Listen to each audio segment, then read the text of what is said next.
Madam දැන් මගේ තරහ වෙලා දින්නේ. මට පොඩ්ඩක් එළියට යන්න තියෙනවා. අනේ मैडम ප්ලීස් මං කියන දේ පොඩ්ඩක් අහන්නකෝ. ප්ලීස්. එරාන්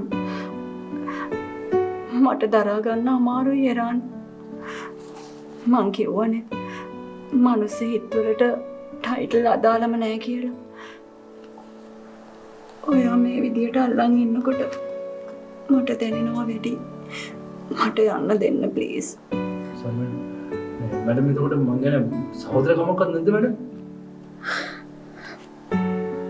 එරාන් අවුරුදු ගාණක් මම්මගේ හැඟීම් මරාගත්ත ගෑණියෙක්. ඔයාව දැක්කහම මට මගේ හස්බන්ඩ්ව මතක් වෙනවා නම් මම මොකද්ද කරන්න කියන්නකෝ.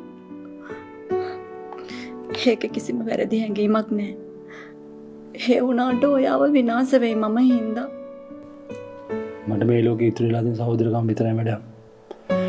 मैडम මං ගැන සහෝදරකමක් තියෙනවා නම් ප්ලීස් ඒක නැති කරගන්න එපා मैडम.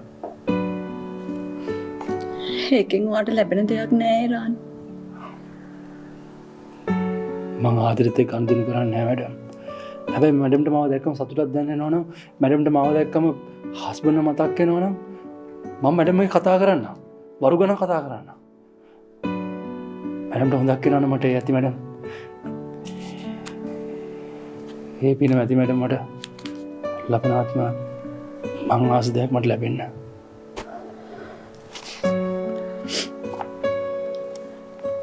හයි දරුවෝ මොකද වෙලා තියෙනවට? මං සංසාරේ ලොකු පවක් කරලා තියෙනවා मैडम. මට ආයිති නැති කෙනෙක්ට මං ගොඩාක් ආදරය කරනවා. මම මේ ආත්මෙදී මගේ ආදරේ දන් දෙනවා मैडम. අනිත් අයගේ හැඟීම් වෙනුවෙන් මගේ ජීවිතයෙන් මම දන් දෙනවා. එතකොට මට පුළුවන් මං ආදරය කරන කෙනාගේ ආදරේ ලබන්න.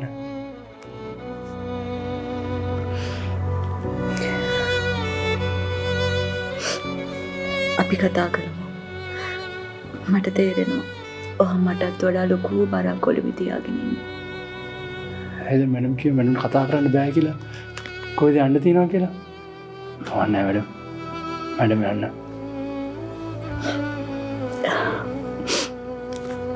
චිත්‍රපටිවල වගේ ඇත්ත මිනිස්සුන්ට එකම චරිතක හිර වෙන්න බෑ නේ රාන්. දුක හිතුනම අඬනවා, සතුට හිතුනම hina වෙනවා. තරහ ගියාම රණ්ඩු වෙනවා, මරා ගන්නවා. එහෙම තමයි ජීවිතේ.